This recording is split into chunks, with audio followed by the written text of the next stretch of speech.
Hey boys, welcome. Tampa Fishing Outfitters. And girls. Live Everyone. fishing report right here, Tampa, Florida. Tampa Fishing Outfitters. Myself, Captain Travis, Captain Jason, Captain James in the house. Captain miss a lot. Man, Yeah. it's been a while. Long day? But yeah, it has. Nervous. It has. It has. So long since I've been in here. First and foremost, we'll walk you through this. Just hang with us, kid. First and foremost, we want to send prayers out to Rick, Captain Rick, and his family. They've been needing some prayers. So anyhow, he's not with us tonight. He's dealing with some family stuff. So we're sending prayers out to them, and hopefully they're doing well tonight. But let's talk a little fishing here in Tampa Bay. We've had some interesting weather the last few days. We had March weather. Had a little late cold front kind of move in on us. For me, I'm just going to kind of rip right into fishing here, but for me, it really hasn't been so much the fishing that's been affected. It's just bait. Yeah. As long as I can get bait, and Jason, you and I were talking about it on the way to the show tonight, even with our trips for tomorrow. It's really, and what we tell clients a lot of the times is, for us, if we can get bait, get that done and get to the backcountry, we can normally put together a pretty decent day, especially this time of year when all these fish are bundled up in the backcountry. But the X factor is, getting out there, getting that bait. We've all been making the run, the long run out to the bridge to get bait. We would expect, and there's bait, some bait starting to show up on some of the markers, but for time's sake and, just to make consistency, to make sure we've got bait, most of the guys have been going to the Skyway Bridge in the morning, catching bait, and then Seen people going to the Skyway Bridge coming from a long way. Yeah, yeah. So Rick Silkworth told me he burnt 36 gallons. Wow. just catching On a bait. trip And on the way here. we talked last year about the bait boats, and the last couple of years I've sort of thought about it, and for guys like that are making that type of run, Yeah. financially, Makes economically, it makes sense to spend But $50. I don't think You there's know, bait boats up in Haiti anymore, right? Yeah, there is one now. Yeah. There's somebody out in front of Hula Bay, I think, pretty regularly. They were there all last year, Friday, Saturdays, and Sundays. Yeah. And then, I remember going through a period last year when bait was tough. It was on some markers, but those markers don't handle, 15 boats too well. Right. That's the difference in the bridge Yeah. and a few markers that are holding bait. But they were open for guides too. They were working Monday through Friday, Sure. making the runs every day after selling out of their bait to the guides. They'd make their runs, go restock, and be ready for the next morning. So, It's a process, man. Yeah. It's March. Bait is not easy, and that is why we do what we do, and that's why we're guides, and that's why we're booked. Because, quite honestly, right now, if you have the extra funds and you can find somebody that's available, go book a guide. Oh. The work that goes into and I said this before on the show, the amount of work that goes into a good fishing trip, sometimes it's just not worth it. Just go book a guide. I mean, it is what it is. But can barely hear Jason. Is it getting any better, guys? Kevin, it's getting better. That better? It's closer. Should be good. My things are way up there. Looks like on you're a good. Monday. Yes, sir, Matt. We're playing around with Mondays. Yeah, we're playing around Mondays, but it's the March grind. We act surprised when we get cold fronts every March, and we act surprised when bait's tough. But then it happens every year. The 15 years I've been doing this, it's March. The fishing is phenomenal as far as snook fishing. Trout fishing is it's not real good, but you can find trout with some work. But overall, our fishing, inshore fishing is about as good as it gets right now. Numbers and let's face it, snook fishing, right? in our area, okay? That's what March is about. The snook fishing is just, it's as good as it gets, and I had one of my they're all good clients, but one of my long repeat clients has been fishing with me for a long time, and we've done everything inside the bay. We've done snapper, we've done tarpon, we've done Goliath groupers, we've done sharks, we've done redfish. You name it, we've sort of mackerel. We've done all the different things except snook. So how'd you make it that far without snook? Well, what it is he owns he owns a tackle company in Ohio, and it's not that he hasn't caught snook. The spring run of snook. Yeah. We've slid inshore and caught some them, snook. Of course. But I've been urging him to get down. He's been fishing with me probably 8.5, 9 years. Wow. And so he finally made the trip down. It's when they do their catalog. He owns a big tackle company, so it's a time of year when they're really busy in their business. But he carved out a few days and came down, and based on his reaction and what we did and sort of the good time we had, he'll be back. Sure. He'll be back to fish a couple of days every spring. Mm-hmm. And it's that type of fishery. So especially when, like you said, you go with a seasoned guy or a seasoned guide or female fishing guide that knows not necessarily the spots, but to pattern those fish and know when to be there and know when to chum and know what bait to use.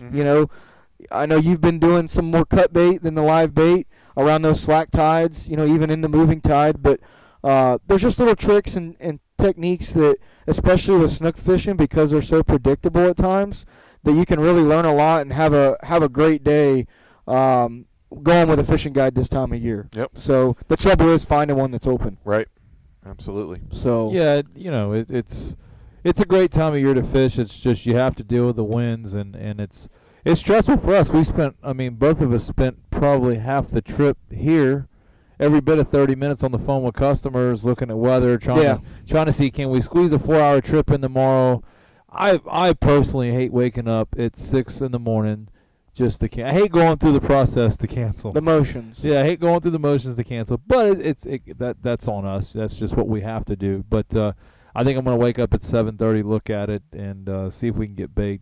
Fortunately, I live on the water. I can go get bait, throw it in the pen, go home, go to the gym, do whatever I got to do, and fish the afternoon. That's the benefit versus trailing. You can't do that. But the snook fishing in Tampa Bay is phenomenal. And to you guys that, I want to throw this out there because there's a lot of guys that may not have been fishing in 2010. And I'm going to tell you one thing that I did, and I took snook for granted.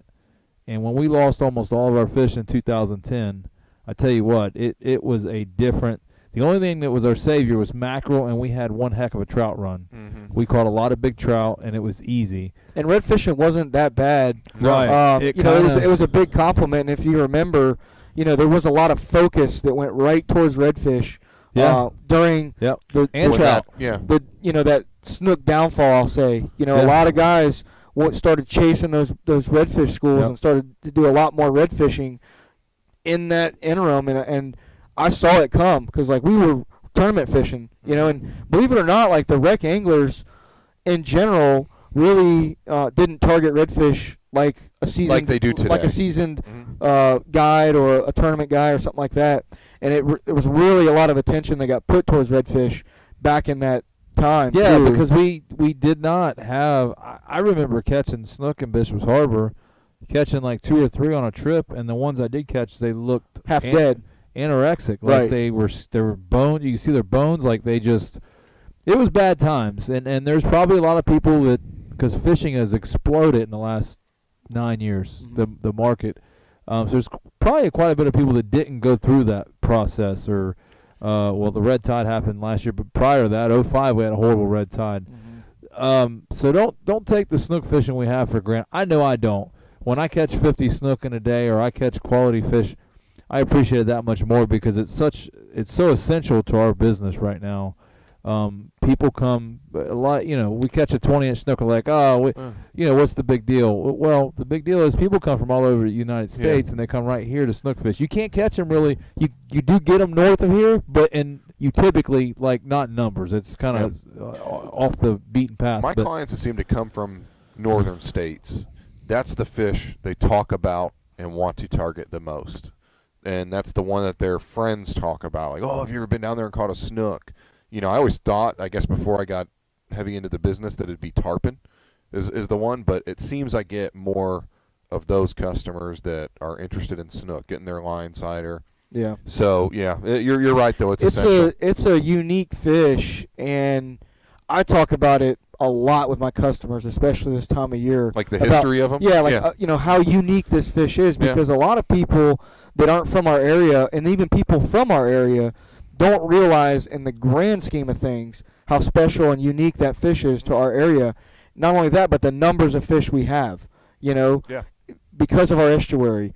We talk about it all the time in the parallels between Boca Grande or Charlotte Harbor and Tampa Bay. The way the estuaries are set up, the way you've got the Peace and the Yaeckel River, and then Hillsborough, Palm, Alafai, Little Manatee, etc. And so, that is a very, very unique thing about Tampa Bay. In addition to the sustained water temperatures that we have, the further north you get, that colder, water temperatures are what normally keep them at bay. Right. So you're right, and even in our area, you see it a lot where people take it for granted and go, it's just a snook, this and that, But like you said, the guys that you've seen sort of the movement and really seen this increase in these snook, it's like really exciting. I mean, I was talking to a customer the other day, and we'll kind of move on, and I said, we were catching like 24, 25-inch snook, like, pretty consistently. And he goes, man, they're all the same. I said, yeah, and I'm like kind of giddy about it. I'm like, man, this is awesome. I was like, in a few more years, these are going to be 27, 28-inch snook. I was like, 2 years ago, these were the 20-inch snook that we were catching left and right. And so it's working. Our estuary is working. As long as we can keep this water quality issues at bay, I think you're going to see some really neat stuff. I want to say this, too, and I want to interrupt you, Travis, but I have already seen direct results of a closure from snook. And I'm not somebody that's extreme one way or another. The way I feel about it is I would rather catch 28 and 29-inch snook than eat them. And I've already saw from the closure from red tide, I have caught more in the last 2 weeks, 26 to 28-inch fish, than I probably did all year last year. I've had a lot that were falling into that slot, and we saw it in 2015. They opened the season, and man, the slots just went like they were cleaned gone. out. And that's okay, because that's what the slot's designed to do.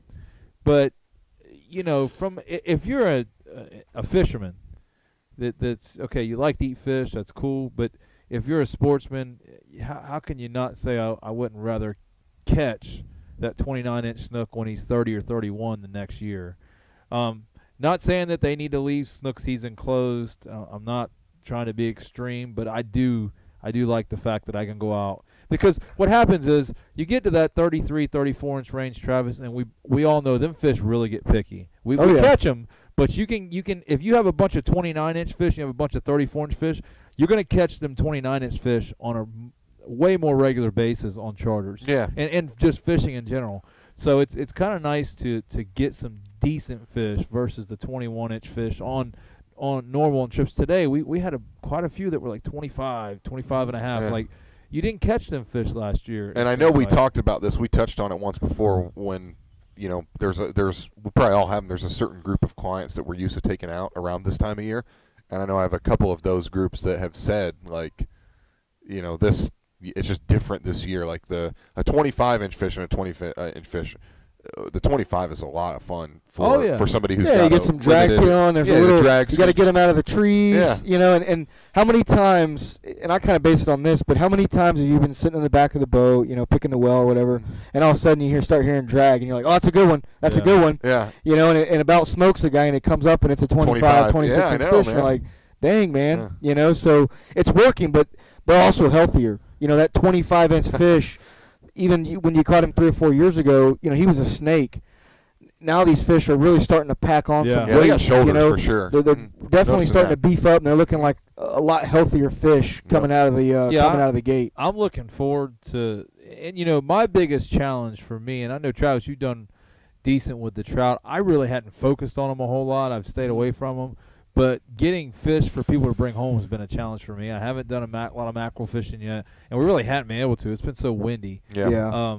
I know that the macks are starting to show up, but, man, the trout fishing just is – it's work. I mean, to go find trout, they are out there, but it is just a lot of work. I don't know. When I wanted that much work for trout, I'm just like, really? Like, it's trout. Like, and I don't know. That's been the biggest challenge, is putting some meat in the cooler for people.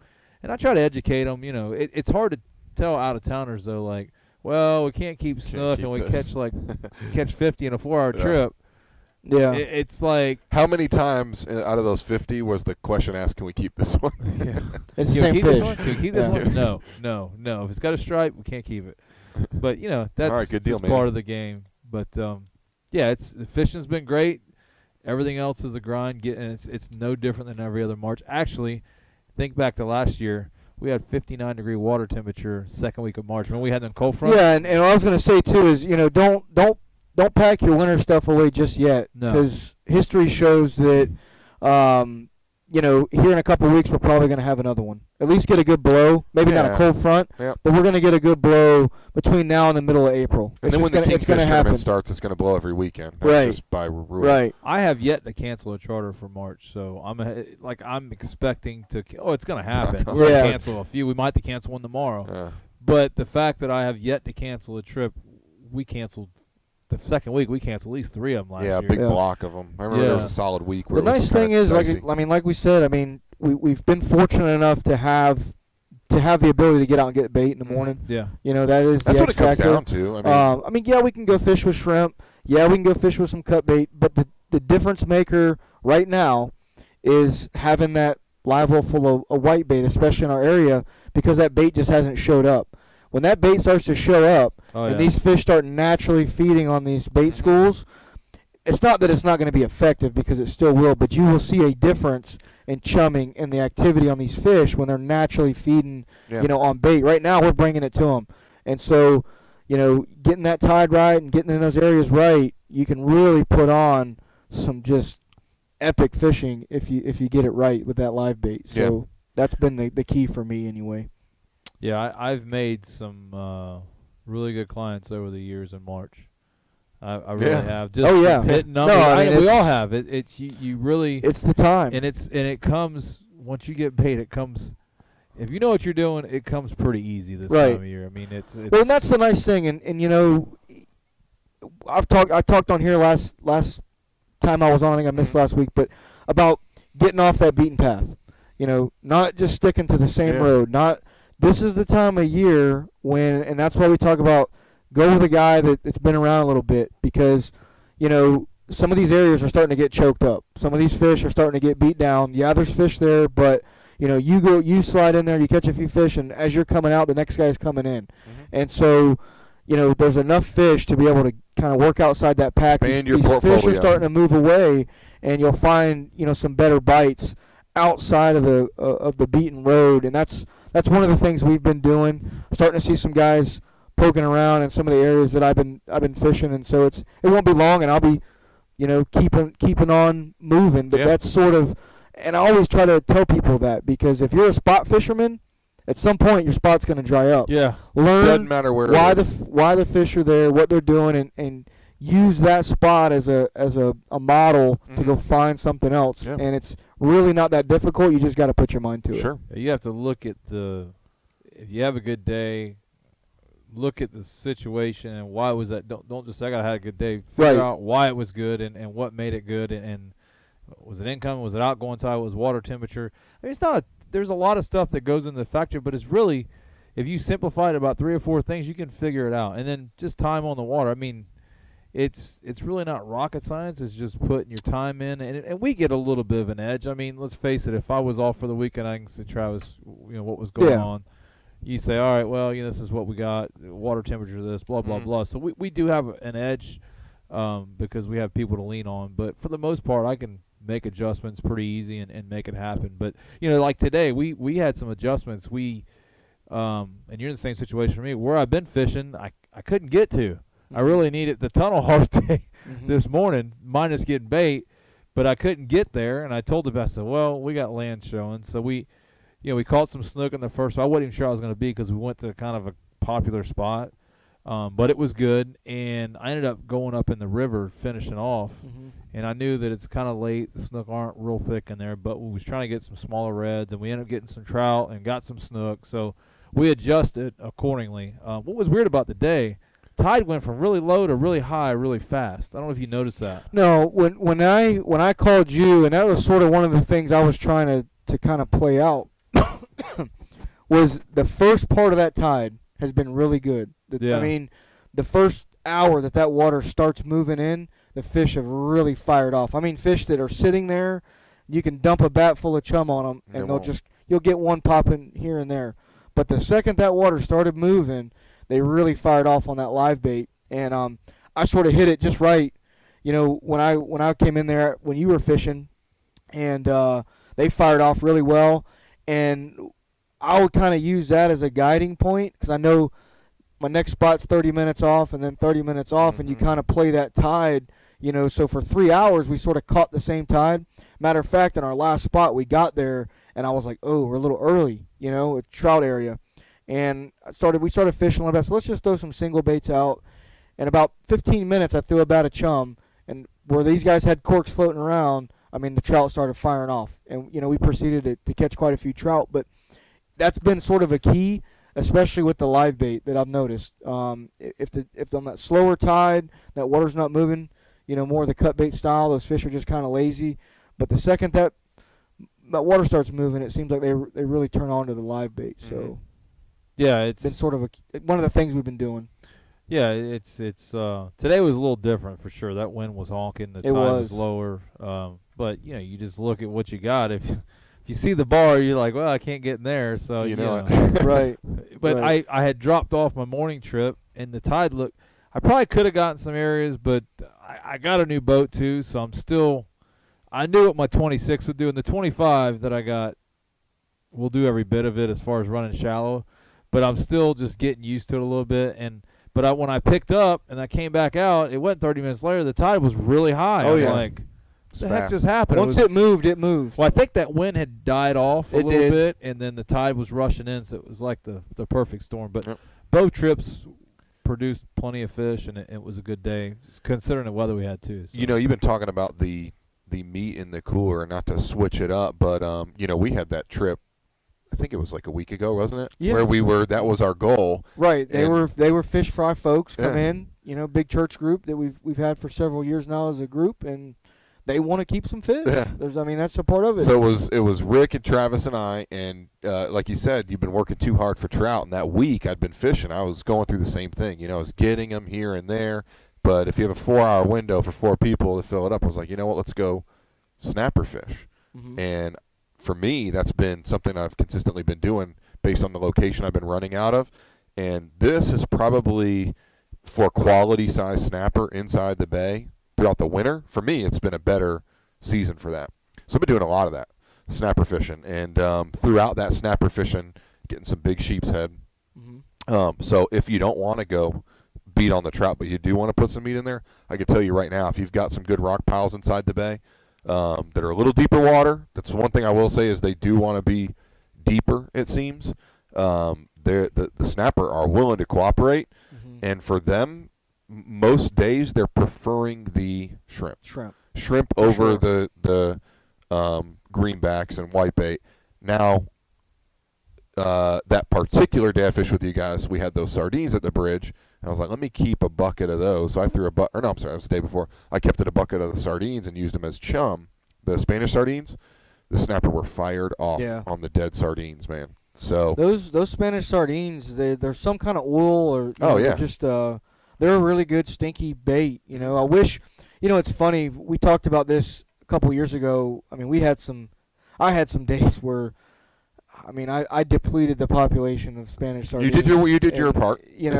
And there's a lot more out there. I wish that was. We need you now. I wish that was like a month later. Because it really wouldn't have been so bad. When we're stocking up for the mangrove snapper and the tarpon are starting to show up. Why can't we find those Spanish sardines when the snapper runs out? That's what I'm saying. So the timing of everything is just sort of, it's a little off most of the time. No doubt. But there's a lot of good stuff out there if you kind of think outside the box and go with what you got, especially when the fishing's this good. I had a guy the other day call me and say, hey, man, you got any bait, this and that? And I said, yeah. I said, I got a little bit. And he goes, oh, well. And I said, listen, man. I was like, I'll give you a scoop of bait. As a buddy of mine. I said, you don't need much. He goes, well. I was like, I'll buy the rest. I said, listen, I'm double booked. I said, but here you go. And I gave him like a scoop of like, I don't know. He probably got 50 baits. Calls me up. He's like, dude. He's like, every spot we went to, we crushed him. He's like, we ran out of bait. Yeah. And so it's just that good. Yeah. It's just that good right now. Those sardines, every time I find a live one in the well, goes right on. Yeah, trout love sardines, dude. Love them. They're just tough to keep alive. They are. So. Well, guys, we blew right through the break here. Yeah. Are we going to take a break? We have a trivia question. We are going to take a break. If you got any questions, fire them off. We'll scroll through here. We've just been kind of up here. Yeah, I've been watching. BSing. Joe Cruz must have seen what was on the table there, so maybe we'll get to these in a little bit later. All right. Something new that's in the shop. Cool. And we'll talk about. But I like that tail. yeah, you want to give them you want to rip the trivia and then go to break? ahead. We're going to rip the trivia, and then we'll take a little break, let you guys chew on that. Cool. And when we get back, we'll see if we can give away a shirt. Good deal. So we've got a trivia question for you guys. It looks like CatchAFloridaMemory.com has partnered with FWC, and they're doing the Life List Master Angler. So there's a certain number of species on the Life List Master Angler. The trivia question is, how many of those species are there on the Life List to get the Master Angler Award? All right, so we'll let you guess at that. Now, there's different tiers, so we're looking at the top tier for the Master Angler. But we'll leave you with that question. Watch for comments below. And until then, we'll see you on the other side of this break.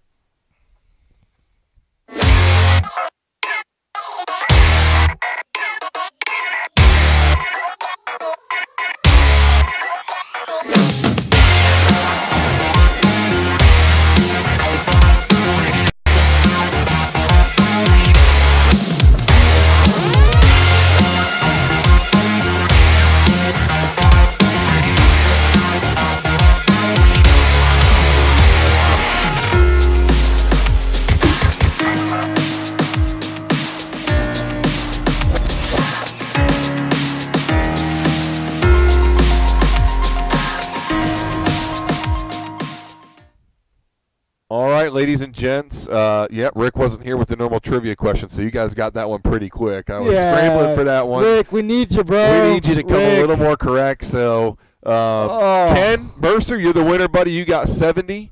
Rob and Joe, you guys also got it right, but as you can see there in the comments, just a second. A bit outside. Hey, just a bit outside. Just a bit outside. That movie was on yesterday. Oh, dude, that is. Every time Major League comes on, I've got to watch it. You got to stop what you're doing, and you got to watch it, man. Yeah. That's a classic. Kevin, we've already done the trivia, talked about the guys who answered it right, sent out the shirt to the person. You're just a little late, pal. Yeah, the show's actually, this is a pre-recording. Yeah, this is a pre-recording. So, but... Well, cool. Send us your size. We'll get you a shirt, brother. Yeah, we'll get you a Blue Water shirt. But Joe Cruz, man, you spotted these tails from a mile away. We've had these in the shop. Play with those a little bit. So this is a newer lure. It's not a new lure, but it's from a company called High Water Lures. And you've probably, if you pay attention on social media, seen these guys tagged or somebody using them in the Tampa Bay area. So they've just kind of begun to hit retailers. I want to say we're one of their first ones locally in the Tampa Bay area. I know they've been south of us and north of us, but we met with their rep a couple weeks ago.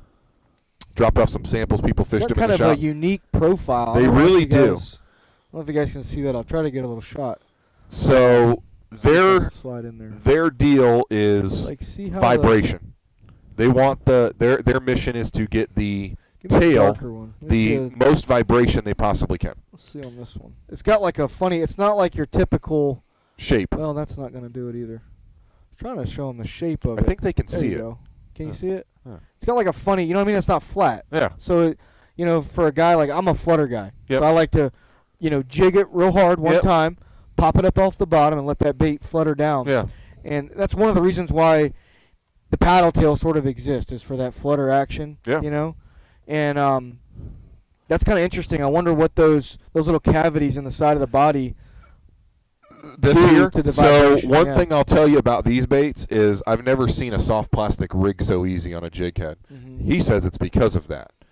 There's a hollowed out portion in there Okay. that it just feeds in, so easy and comes right out the back, like straight through the line every time. I mean, like every time you mess with it, you're rigging that bait up perfect. And it's got a little mark on the back of the bait where you want it to come out. where you want to bring that hook out too. But yeah, I mean, tons of vibration. They're made with that tougher material too. Like you can see, they're not, ripping. More like elastic style. But it's not the elastic. It's a different texture. I like it. But a lot of people have been fishing them. I fished it with a client a couple months ago. I don't know. I got a sample through somebody. Pretty cool color, actually. I like that. We whacked some trout. They make a pinfish color. I think that is the pinfish color. But vermilion gold, Joe Cruz, he commented on that earlier. It's a really good option. These work really good on a jig head.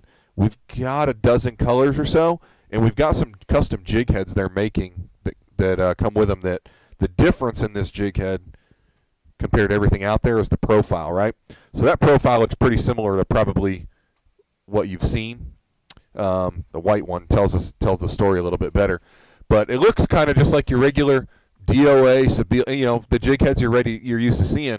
But when you turn it that angle, it's got a really slim profile, which matches up to this bait perfect. Hey, what, so sucker don't want to come off of that. They don't. They don't want to come off of that body. Yeah, I know they don't.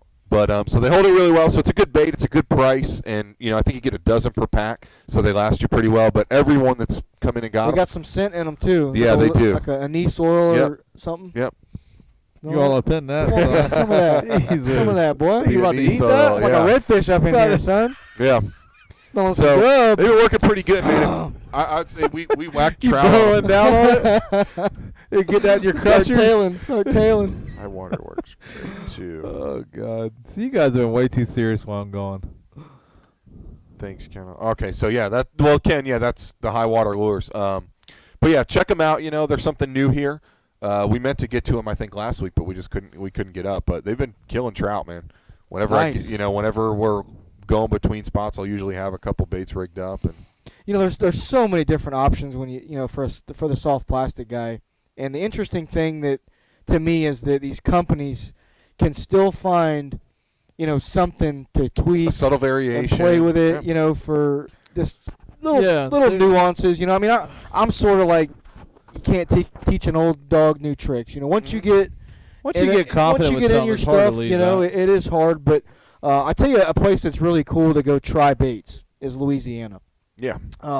Every time we go out to Louisiana, I don't know about that. I normally take Eat a bare hook. I'll normally take a few different crazy things that I normally wouldn't tie on when I'm home. That's a great confidence builder place. But yeah, there's times where I'll tell you, for instance, we were fishing in Homa 2 or 3 years ago, and my go-to is a gold glitter. My cousin's he's more of a golden brim, in that line of things, that goldish brown with some red, Right. flake in it. But what we found was like 2-to-1 on eats with a chartreuse, like a straight chartreuse. I mean, the brightest thing you could possibly put out there, chartreuse and pink. I mean, and here fish are normally darting away from stuff like that most of the year. We're trying to match, what the natural betas in the area and trying to make it look as natural as Especially possible, with our clean water, et cetera, like, et cetera. The game out there is like throw what they can see or hear. And that's really part of the game is these fish we're sight fishing them and they're sight eating. So the more action, the more vibration, noise, visual you can give to them. Yeah, I think out there you're better. just trying to get their attention. Where you're actually, here you're actually trying to fool them into biting it. And you have to be careful if you're sight fishing here about how much attention you get when that bait hits the wall. Oh yeah, we get ripple. Dude, over there, you water. You want to like drop an M80 in the water to get their attention. Yeah. Like, hey, do me a favor, drop the anchor real quick just to get that. Can you make the trolling motor make a ton of noise real fast? Like, well, it's like the funky bait, the electric chicken, right? Yeah. I mean, whoever thought that thing was? Somebody was definitely drunk when they threw that. But it works, dude. I have caught so many trout on the electric chicken. Gold, pink and green. Yeah, the push pop. I mean, it works, man. So you just never know. Yeah, there he goes. Yeah, the Z-Man electric chicken, trout killer. Never works for me in Tampa. And that was sort of that. We got some smart. That's where I was going. That's where I was going with some of this. I mean, like you can get as crazy as you want to get, and they may not work in one place, but you take that to another area, and could be a game changer. I'm gonna show y'all what works in Tampa Bay, son. There it is. The chum bat. The favorite lure. You load that bat baby up, What son. color? It's on fire, huh? What color chum bat? It don't matter. It As long don't as it's got bait in matter. it. As long as it's got bait. I'm with you there. That's funny. But that's so it's funny. Like whenever we leave, I'll like go in the back and I'm like, all right, what's this crap that I've never used before? I'll just take a bunch of this with us. Yeah. And you find one bag of stuff and you got one bag, and they just 8 casts, they're all gone. You're like, dang, I should have brought more of those purple, blue, pink lures that I had. I like the Houdini, man. Like I used to be a pearl white, it's pretty basic, but Houdini on Z-Man is like my go-to. Like either that or if I'm in Louisiana, the black and gold. I've done real well with. Right. It just gets in your head. You're just like, it's a confidence. Yeah, it's a confidence thing. It's like, That's what man, I we always say. suck. What am I gonna put on? Well, let me get my Houdini or let me get my black. Like, I hate experimenting because let me get my magenta and I don't chartreuse. Yeah, it's just one of them things. With the artificials, it's funny. But that chartreuse, it's for me, red fishing in the winter in good clean water when it's cooler temperatures.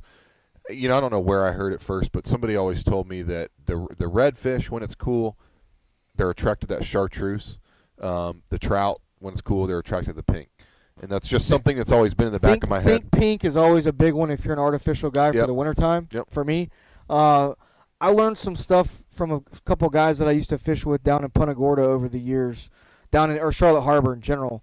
And they talked about the flatworms. I don't know if you guys know what I'm talking about, but Gulp actually makes a flatworm. Yep, they do. And it's a bass looking worm about this big. And when those flatworms are prevalent and you want to go catch redfish, dude, there's nothing better. There's nothing better, even trout, And it's the weirdest looking thing. I mean, you're literally throwing a bass worm pretty much, popping it out of the potholes and ripping it through the weeds like a little, worm. I mean, it's literally a worm. And it's very effective. And we had some in bright pink. I'm talking, breast cancer awareness pink, man.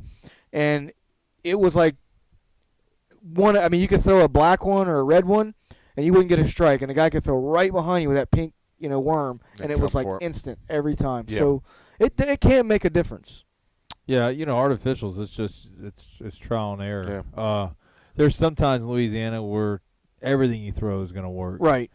Them fish are just it's different breed, and it happens in Tampa too. But fish are tricky. I've always been a naturals color. I don't get too far outside of the box when it comes to, especially when it comes to redfish.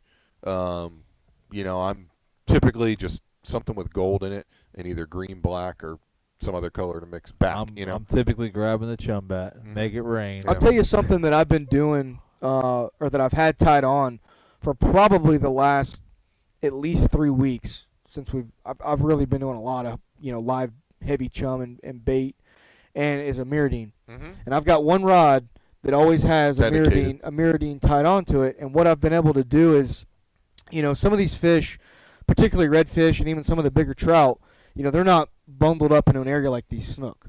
So we're fishing some open bays, starting to fish into some open flats. And so we're working these areas pretty slow and, chumming, kind of in a consistent pattern, and you're starting to see fish blow up way away from farther you. away Yeah. than you can throw a live bait. And so it's been really cool. We've actually caught some really nice big redfish that aren't in schools, but you'll see like a big blow up. They're just kind of chilling on the outside And of your at Meridian, I area. mean, you can fire it out there. Don't have to worry about the bait coming off. And we've actually been able to sting some quality redfish on artificials kind of in and amongst the live bait. So, you know, if you are one of those guys, you know, a Meridian If you're right not now. a purist and you want to chum and then throw artificials. Well, It's fun. Not necessarily like that. Hey, but it's I'll fish do you it all day can't. long. It's fish you can't reach. Yeah. And the other part of it is you know, how many times do you try to stretch it out and you sling that bait off? Yeah. Or there's been a lot of times, you know, in several trips I've had where my largest bait's It's only hard to get a 2.5 good inches, size bait. Yeah. you know, long. So we're using a cork to get it out there, but it's just been a nice little tool. When you see that blow up, boom, The other you're thing ready is to for go. probably a lot of people that step on our boats, they've never caught our fish on an artificial. Oh, it's awesome. So, you know, there's a lot of strike is excitement awesome. in that, you know, you're reeling a lure and it gets stopped in its tracks. You know, when you're fishing a live bait, you feel the thump, you know, and then everything happens. But when you put a bait in a client's hands or an artificial lure and they're able to work it themselves and then feel it stop and start pulling drag, they get a kick out of that. So, I mean, I've been keeping a couple paddle tails rigged up for situations like that. Just, you know, once you've hit the 30, 40 snook number, you start having fun. you start having fun, playing. right? So, Right. Yeah, I was using some Miradines. I had one client we were catching snook, like you said, and I can't remember the numbers on them. I just found one that looked like a greenback. It had the diamond look on the side of it. I caught about 4 or 5 snook on it. It was pretty cool. Hammer them. But I tell you, they do check it out more. Oh, they'll come up behind it. Yeah. I mean, it's actually pretty cool with the clear water. Yeah, they'll come up and they'll look at it. And they turn, and you're like, dang it. But what I was going to say was, you know, they've got the Meridian XL and they've got the standard Meridian. Go with the smaller one. That's what I was Go using. with the smaller Meridian. What I found is that the fish are coming up so aggressive that they're, believe it or not, they're missing that plug. That smaller one, they're sucking it down. No missing that. Yeah, and one little trick that I've been doing, I've noticed it over the last week, and I'll kind of put it out there. And it's not really that nobody does it, but it has been a game changer when those fish are firing off on chum, but they won't, you know, take a bait that's like a free line bait or even one on a cork. Is I kind of went to an old trout, you know, little trick, and I was watching these fish from the tower, and they would blow up on all the baits. But the second you threw a bait out there, I mean, it was like they would go right by it and blow a bait up next to it. So I was having the guys nose hook the baits, throw them out, and just slowly retrieve them back to the boat. Something that we normally are like leave it out there. Leave it out there. Yeah. But the more natural that bait looked like coming across, and I was like, something like speed it up, instantly would get hit, as opposed to a bait that, you know, you're like, keep it out there, let it swim around, let it do its thing. And so we were kind of making chummers out of our hooked baits. Yeah. And it's been producing fish I had a day on like that slower, more sluggish bite. Well, we've been fishing some crappy tides. I showed the client the Very other day. crappy Yeah. I said, he's like, we caught 50 snook today. I was like, look at this. And I hit my sim rod, I hit the button. I go, Here's the tide this, table. we shouldn't be catching fish, but it doesn't really matter right now. Like, we fished a flat tide, and you could tell when the tide actually went slack, only because the bite would slow a little bit. But, like, we fished, like, an outgoing that maybe moved, I don't know, an inch. And we just, you know, you caught them. Then you'd hit a little dead spot. Then you could tell it was, you'd see just the grass come by just a little couple bit. leaves start moving. And that was it. And They fire off. They fire right off, man. But that's how good the fit. We just fished quarter moon tides this week, and I know all of us done really well. Armando, you're absolutely right. That can be, depending on the client, a disaster. Treble hooks scare me in general. I'd much rather have them hook up on a redfish than a snook with a plug. Normally once a redfish gets a hold of it, especially those smaller baits, and they choke it down, or it's, you know, good and hooked up, you're pretty solid. But those snook, especially in some of these areas that they start jumping close a lot to of the these boat. fish got 3 or 4 holes in their mouth because you know, quite a few people have been fishing them. You're definitely going to have a plug coming flying back at you. But that's the kind of the game you play, and you do watch what clients you give the lure to and say, here, chuck this. Right. Like, you don't want to go give Armando something with treble. Yeah, I actually have been following the Bassmaster Classic was this past week, And congratulations, I can't remember his name, Aldo or something like that. He was a local guy, won it. I don't know. I saw a picture where Power Pole had posted something and they were pumping it. Yeah. But I don't remember. It what was the guy's I name saw was. way more name's product reveals than I saw bass fishing. It seems like I don't know. Well, but I tell you, it's cool. I actually wouldn't mind going to that Yeah, one time. absolutely. Like when I get older, I get time on my hands. It was cool though. You know, that thing that's so big. Like It's a totally in comparison, we're fishing redfish tournaments, and you see what they try to do, but they don't accomplish it. The Bassmaster guys accomplish it. Yeah. But I saw that he had won. I was kind of following a little bit on social media. Probably the first year I got interested in it. I was like, that's cool, you know. That major league fishing is cool to watch. Have you seen Right. that? Where I it's have like not. yeah, that's pretty neat. You know, our buddy Kevin McKay, his brother is that's what he does for a living. He's a professional bass guy. Wow, Mark that's McKay, awesome. Yeah. That's a tough life, In man. Alabama. I seen some stuff on them guys, and a lot of time by yourself. A lot of time traveling, like hotels. You know, everybody says they want to be a bass fisherman. It's kind of like being a guide. There's a lot more that goes into that. Well, than and the what you difference is, see. you know, let's face it. So imagine you had to, well, not necessarily guide, but let's say you had to go put quality fish in the boat, not only in your home area, but you get this figured out, and you got a storm that came through, and you finally figured the fish out on day 3, and then okay, pack it up, we're going over here, and then you got to go try to figure out what's going on in that lake, and then that lake, by and that yourself. lake. And really, it's a testament to time and experience, just like what we do. You know, so the more times you've been on those lakes, the more times you've been, you know, through that weather pattern or this condition, when they're bedding, not bedding, on the rocks, you know, et cetera, et cetera. But you're right. I mean, it's chasing the same species. Plus, those but freshwater tides are it's tricky. in so many different arenas. You know, them tides will get you. That's But I was waiting for the high tide, man. Dude, the tide never came moves, in. dog. Hey. Never moves, man. But it was cool. I enjoyed actually keeping up with it a little bit on social media. I saw some of the clips. It's a big event, man. They're Huge. Oh yeah, huge, man. That's where all the money goes. I'm jealous. It aggravates me. I'm not gonna lie. I'm just jealous. We fish tournaments and it's like we're peanuts. You know, it'll never get. I mean, I shouldn't say never, but think about the square miles that redfish has to fish in the United States. Then let's look at the square miles of bass. I agree. I also there's not a state that I know of that you can't catch a bass in, right? Right, bass is all over the place, but it will never be what bass is. But I don't think that redfish has been exposed enough. I think there's more. I don't know. It out was there. on its way up when that what was it? The Alberto and the Yeah, but I'm ESPN? saying since then. Yeah. So since then, I'm hopeful. Not Okay? in Florida. Not Not in in Florida. What you're seeing is a bigger push in Texas and Louisiana. You know, those guys have got some legitimate tournament trails. The Elite, that's one just in that. There's several of them in Texas that are running. But you know, you had the Tito's trail. I said out of dough. and those Whatever, same thing. Those trails, close. those trails have gained popularity, and what it boils down to is the money backing behind the trail.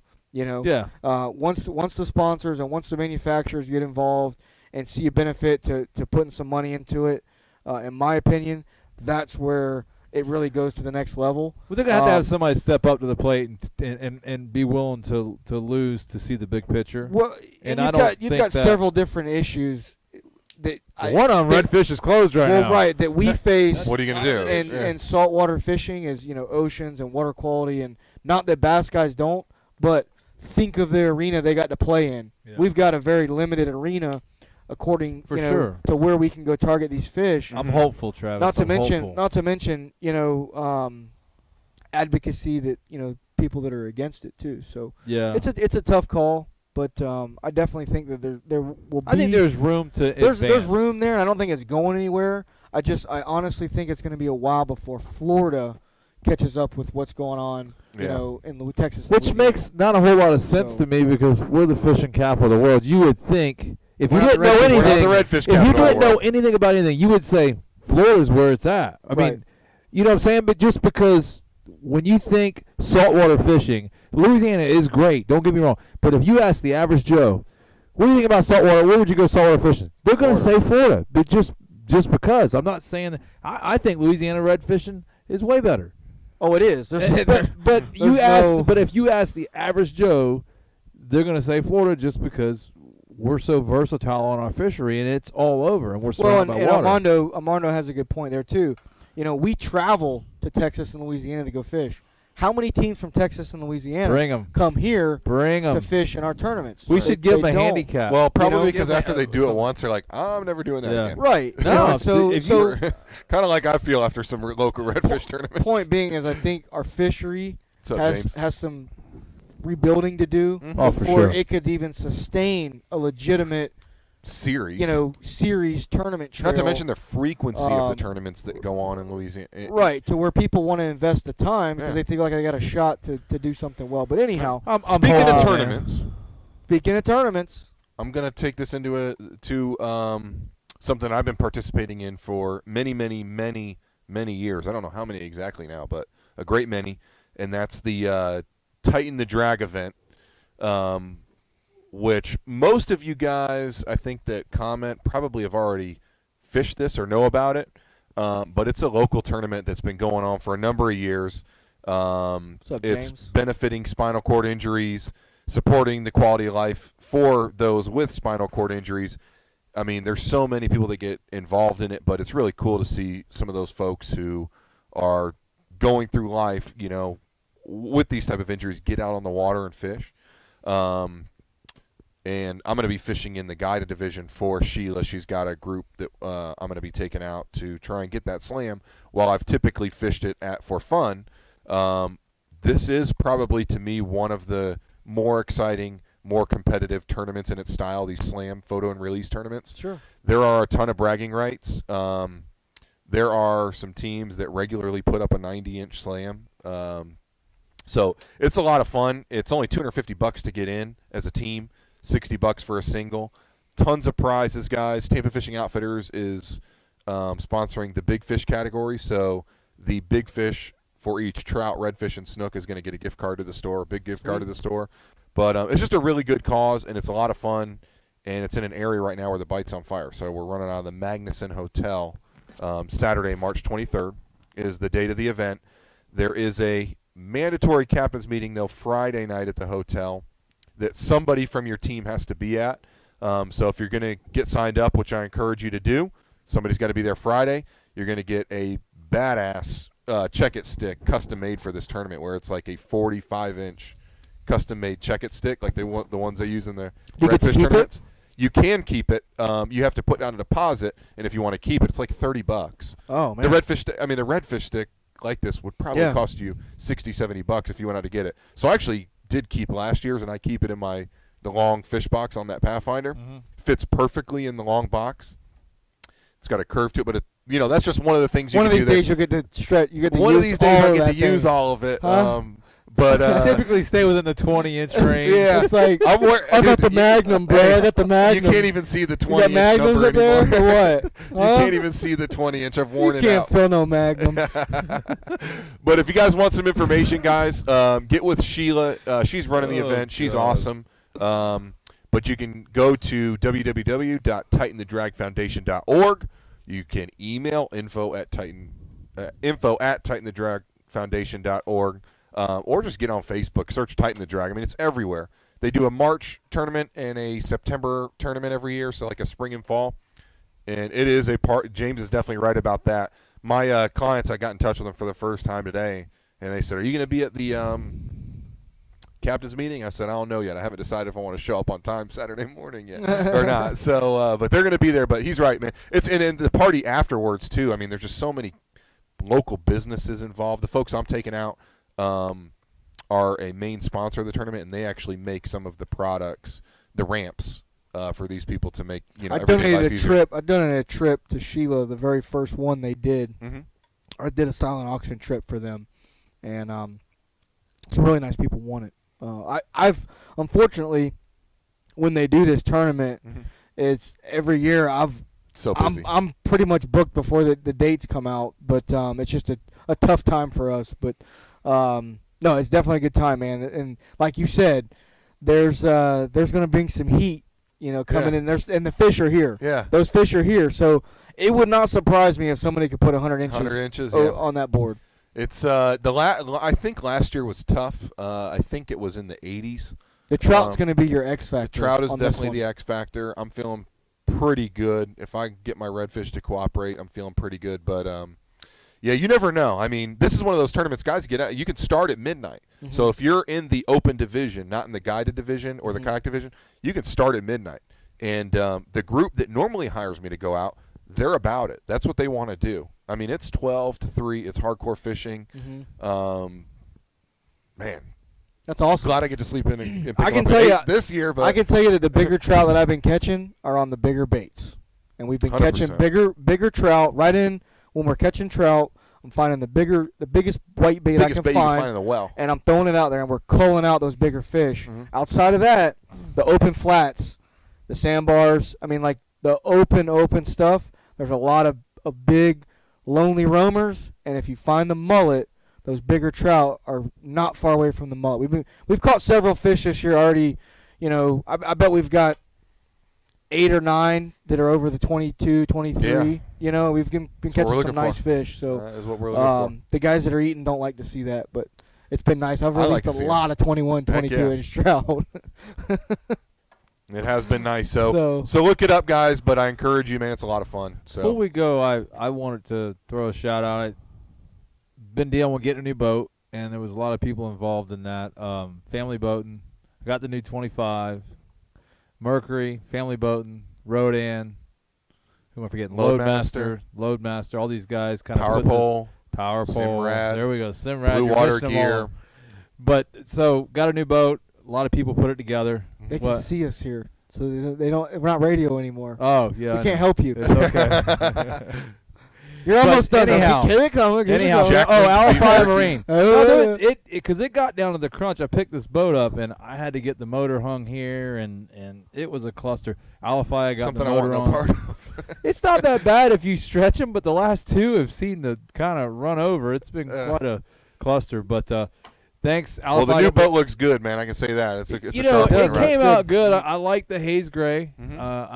I'm a gray kind of guy. I've had a lot of gray boats, and they never get old. I don't know. I'm trying to go a different color, but I had the blue. I wasn't digging it, man. It was like it's blue. But anyhow, thanks to all you guys for getting this done for me. It's tough when you get a new boat. You got a lot of people that you're trying to depend on, and we're on a time schedule. So wanting to throw it out there.